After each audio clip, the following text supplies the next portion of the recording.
શ્રાવણ મહિનો ભગવાન શિવને સમર્પિત છે, પણ જો રાશિ અનુસાર તમે ભગવાન શિવ પર વિશેષ વસ્તુ અર્પણ કરો છો તો તમારી દરેક મનોકામના પૂર્ણ થાય છે। અને વિડીયો ચાલુ કરતા પહેલા કમેન્ટમાં હર હર મહાદેવ લખી દેજો।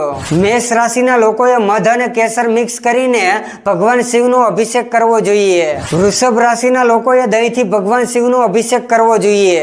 મિથુન રાશિના લોકોએ પાણી અને બીલીપત્રથી ભગવાન શિવનો અભિષેક કરવો જોઈએ। કર્ક રાશિના લોકોએ પાણીમાં દૂધ ભેળવીને ભગવાન શિવનો અભિષેક કરવો જોઈએ। સિંહ રાશિના લોકોએ પાણીમાં ચંદન ભેળવીને ભગવાન શિવનો અભિષેક કરવો જોઈએ। કન્યા રાશિના લોકોએ ધતુરો અર્પણ કરીને ભગવાન શિવનો અભિષેક કરવો જોઈએ। તુલા રાશિના લોકોએ શેરડીના રસથી ભગવાન શિવનો અભિષેક કરવો જોઈએ। વૃશ્ચિક રાશિના લોકોએ સફેદ ફૂલ અર્પણ કરીને પાણીથી અભિષેક કરવો જોઈએ। ધન રાશિના લોકોએ કેસર અને ચંદન મિક્સ કરીને ભગવાન શિવનો અભિષેક કરવો જોઈએ। મકર